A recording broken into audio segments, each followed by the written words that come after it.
So we've introduced the nature of the alpha spirit, the individual themselves, and the nature of existences that the individual is experiencing as reality. So the next main focus of study is called fragmentation.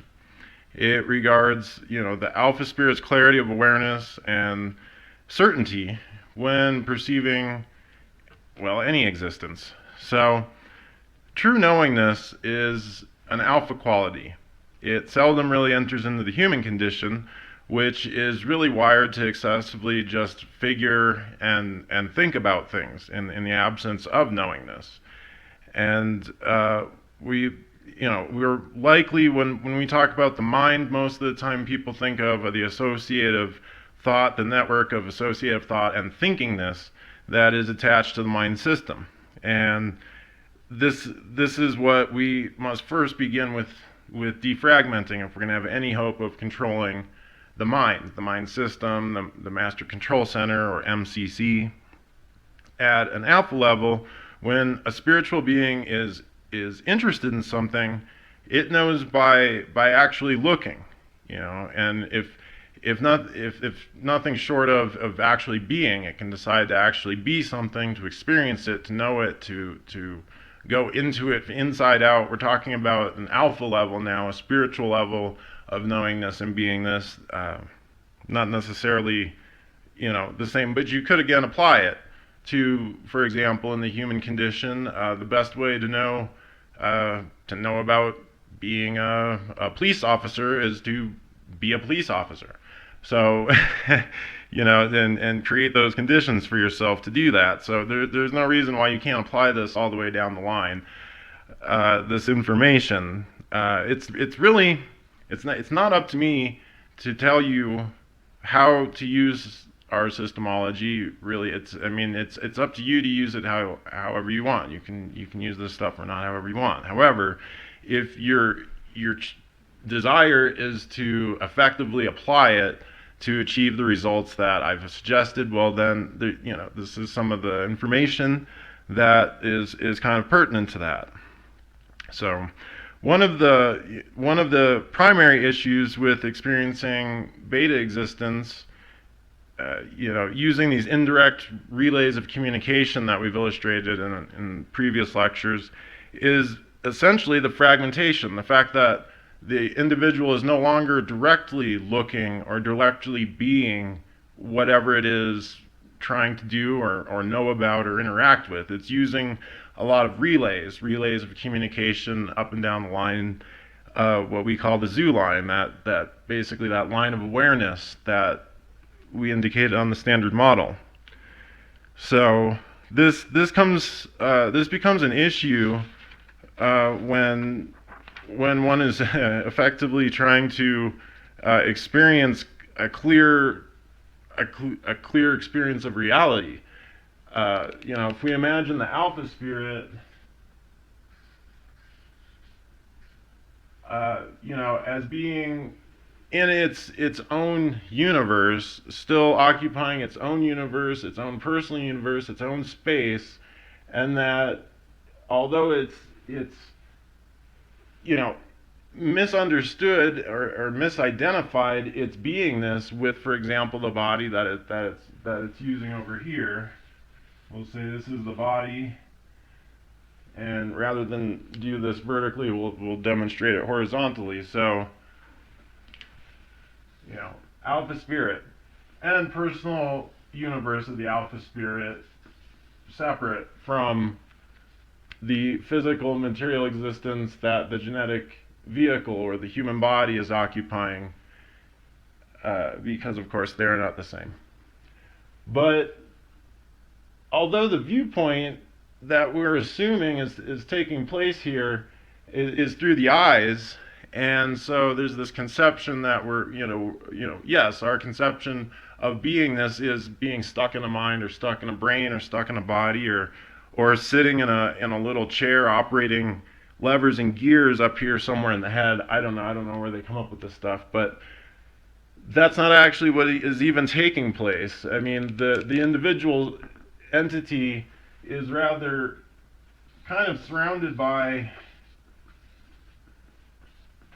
various pictures that it's putting up to represent the reality that it's experiencing. It's taking information here, and if we want to consider a zoo line, it probably would here be represented as something more that way rather than up and down here, but it's projecting a universe here. This may or may not actually be happening. Now, for all intents and purposes, you better believe it's happening, because that's the game you're playing right now, and so that's what you're basically involved with dealing with. But what's actually being experienced here is a series of pictures, a series of images. Whatever, the human body even is not actually encountering the things it's encountering. It's encountering a series of waves and particles, and it has gotten into a habit as a genetic organism of being able to filter and associate what those are through its own receptive sensors and mechanisms.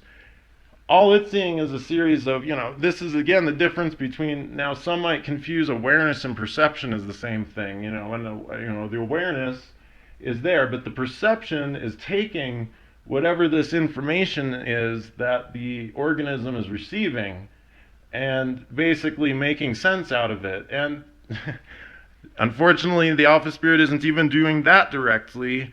It's kind of stopped handling that on a knowing basis, and it's established another kind of relay system here to do that, and that's what we refer to as the mind.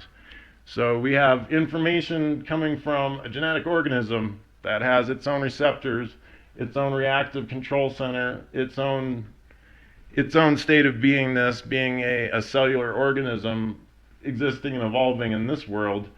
We have receptors being transferring information to a mind system that's doing all the perceiving, the associating, the identifying. The physical organism runs across another physical object, such as, for example, a tree, and the waves and impressions and whatnot. And this is not just a visual thing. When we say mental pictures, or we talk about receptors, we're not just talking about what's being seen, we're talking about all elements of that. And that's actually, we refer to that as facets. And let's see, I'm not really good with the diamond thing, so we'll use the good old prismatic effect here of, what the eye is seeing, and of course our array of various colors and so forth. And we were using this in systemology before, the prismatic rainbow effect was political, but we have visual, audio, we have the sense of touch, conditions of even, other things get recorded too, not even just what you would just classify with the five senses. The time of day, the conditions of humidity, various body positions, these are what we refer to as facets. We'll put that word up here. Facets of a singular experience, whatever the eye is viewing, or whatever the individual, if not the eye, we'll say the ego eye, or the alpha spirit itself. Whatever it's choosing to focus on, it's receiving impressions that are part of the mental image pictures that are taking place, that are actually being interacted with. So this fragmented information and storage and such of the mind being as fragmented as it is in the standard issue human condition is relaying information here that is relaying information to the alpha spirit, to you as an individual. This is the manner in which we are then in turn sending information back as our interactions with the physical existence. And this is a co-creation of reality in essence too, because the longer we do this, and especially the longer we do it on automatic, the more solid it's becoming, the more we're agreeing to it and participating with it. So, let's see.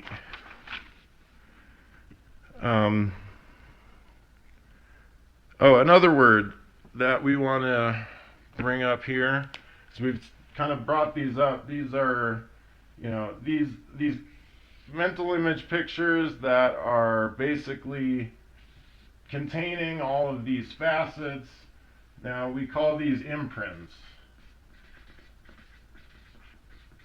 And we pretty much mean that exactly as it sounds. Imprints are very much like snapshots of what one's perceiving in their reality. The experience of them is, again, not restricted, and although it's kind of in suggesting a picture, we mean all facets being contained with that. And this is the way in which, believe it or not, this is the way in which the mind is encoded. When we talk about associative thought and such, imprints contain all facets of the experience, and are not just as it's not just as noun definition, object definition. It's not as clear cut as that. We aren't walking dictionaries. The whole reason why the mind is become as convoluted as it is because of some of the associative reasoning. And unfortunately, any bit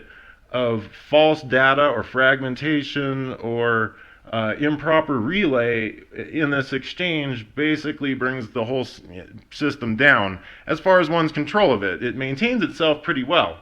It's always self-correcting, and that's why it's important for us to achieve self-honesty, because the alpha spirit doesn't like to be wrong. We don't like to be wrong as individuals. We will manifest what is necessary or what is expected to correlate with our reality agreements. And so the clearer that this is, the better chance we have of actually operating with any clarity.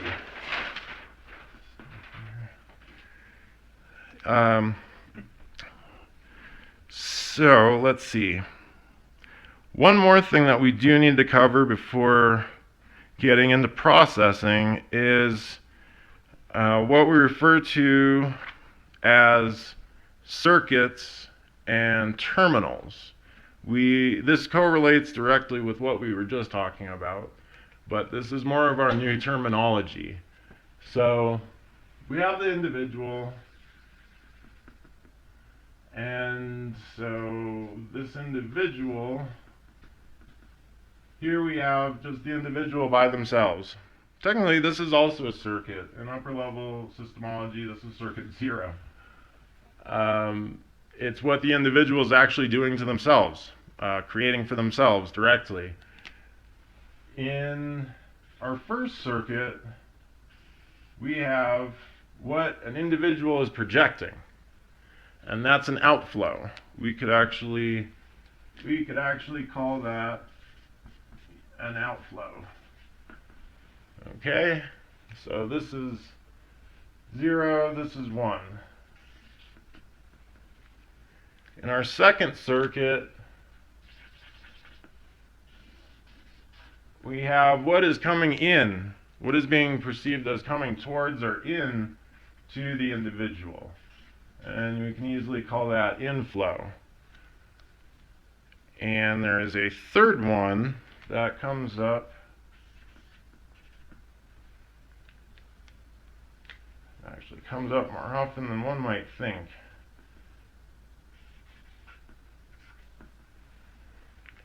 And it's called a crossflow. It's something still within the reality of the individual, but it's something they're actually seeing exchanged or happening apart from their direct involvement. So we have the individual by themselves, the individual outflowing, individual inflowing, and the individual experiencing a crossflow. Now, the actual flow we refer to as a channel, and a channel can consist of any of these. Well, these are individual circuits. The channel consists of all of these. So what is it a channel towards? Well, to stay consistent with circuitry and our methodology of vocabulary and systemology, we refer to them as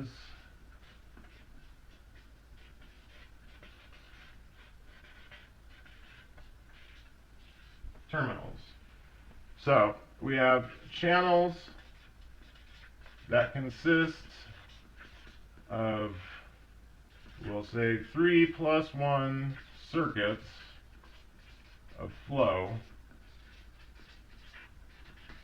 and they are related between the individual themselves and the terminal. Now, what is a terminal? So a terminal, see, this is an outflow towards the terminal. This is an inflow towards the terminal, and this would be, for example, a cross flow between two terminals that are not directly involving the individual, but which the individual is observing or experiencing in some way. This is, again, how information is stored with each one of those elements, those facets and experiences, and each one of the components that you've identified in our previous lecture on the spheres of existence. There is a relationship that takes place between all of these, and some of them more compulsively than others. And this, again, is something that we would want to handle and take full control of. So in this case, a terminal is almost synonymous with noun. It could be a person, it could be a place, it could be a thing. It's generally something with mass. Although we do deal with concepts in systemology, when we refer to terminals, it's generally something with some kind of energetic mass to it, something that's an actual object or something actually in existence rather than a concept. Generally, it's concepts. Concepts generally have many facets and terminals and things associated with them, such as the spheres of existence. These would be concepts.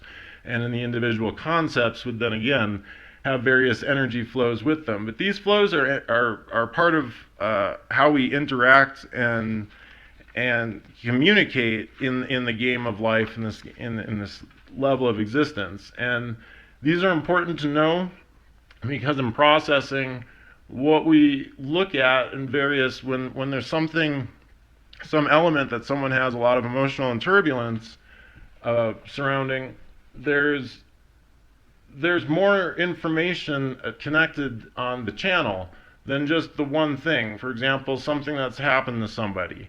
A lot of times that becomes a really big focus in, a lot of therapies and so forth. It's about the things that have happened to the individual. And when we seek to defragment something like that, whatever this is, whatever the terminal is that's actually having that's the actual issue, the only way to properly defragment the channel and actually have any clarity in dealing with it would be in regards to any of the information that has been stored or associated with it, anything that might be fragmentary, particularly in regards to that. And then here, in this case, this isn't always, people say, well, what does that mean, just do it yourself? This also includes something that we call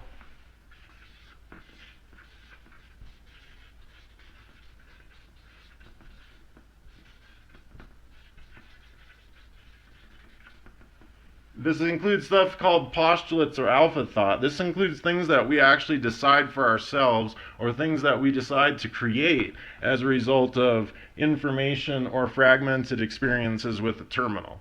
So this again, these basics, this will all become much more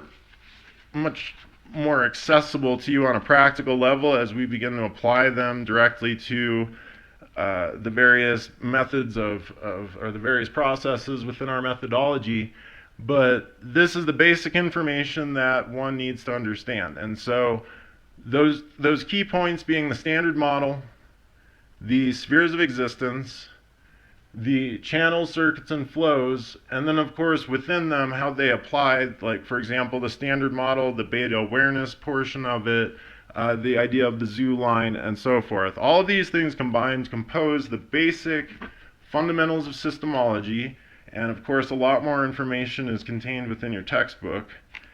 But this should at least get you started so that within our next class period we can actually start to look at the practical application of this in what we have referred to as processing.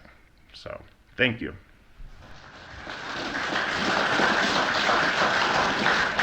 The Joshua Tree imprint, JFI Publications, in conjunction with Mardukite Academy and the Systemology Society, present the single greatest breakthrough of the 21st century for all humanity.